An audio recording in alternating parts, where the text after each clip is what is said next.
Yeah, here's my screen. I hope everybody can see it. So hi, I'm Leslie.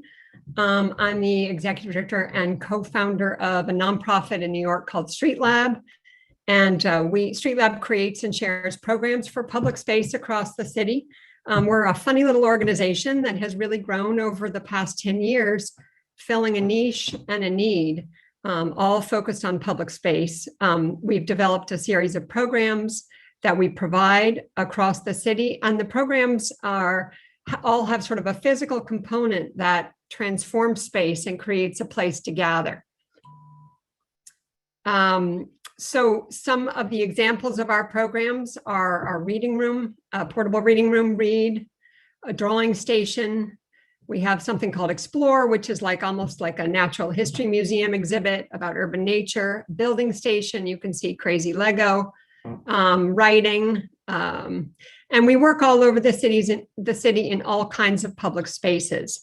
Everywhere we go is by request. We don't work alone. We're there in partnership with community groups who are working hard to make public spaces welcoming and improve them and do all kinds of things for their communities.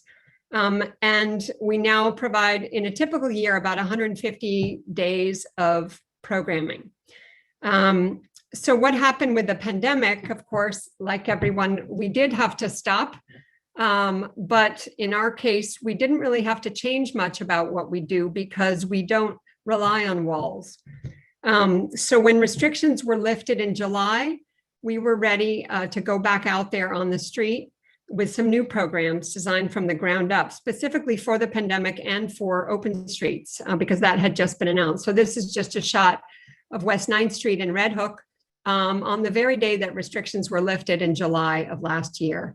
And here we are setting up, this is Wei Du, who works for us, setting up our obstacle course. And here is one of the programs that we started taking around to a lot of open streets. This is in Red Hook, again in July. Here it is on 34th Avenue, open street in Queens. Last fall on Willis Avenue in the Bronx. 101st Street in East Harlem and Pleasant Avenue in East Harlem. So, the challenge at that time was, of course, how to bring people together safely while keeping them apart. So some of the other programs we designed for this moment were something we call Street Marker, which really relies on these chalk tools that allows people to make collaborative murals in the street out of chalk together while staying apart. That resulted in some beautiful murals, temporary murals that got everybody working together. Here's some more shots of it. Another program we came up with very quickly was homework hubs. We heard from students and teachers and families that, students were isolated but still, was there a way we could allow them to meet and at least do homework together, get help, take a little bit of the pressure off their parents. So we set up in a plaza, and then we started using some of the open streets again. As the weather got colder, we turned to the heated areas of dining stalls set up on streets. This is in Chelsea, West 16th Street next to Chelsea Market. And we also started using those stalls for other kinds of programs. Musician with the Chelsea Symphony. So the lessons learned are sort of the same lessons that we've learned over the years of doing this that apply to any public space. Really that programming is key. If you're working in a space where people don't already naturally gather, programming becomes even more important. This is West 9th Street, again on that first day that we arrived to set up our obstacle course before we were there. It was closed to traffic, but you see the challenge of just convincing cars that no, actually, you got to stay out. This is in use.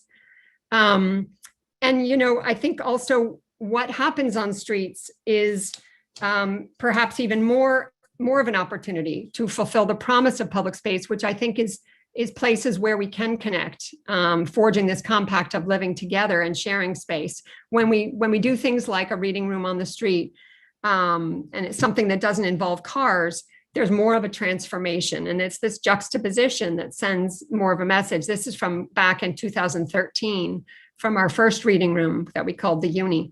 right in the middle of the street. And that transformation is what Street Lab's all about. That's what we're seeking. And I hope we can find more ways to use streets for these kinds of things. As for us, in terms of how we're planning for streets, I do think there's hope here now that the program is going to be here to stay, and we need to work towards more resources that support open streets. We're planning to just try to continue to build our capacity to. This is just this past weekend, getting our Right program back out for the first time in public. We want to take this to all the open streets as much as we can. We're trying to just build our capacity to respond as much as we can and continue experimenting. So I'm going to end there and take any questions.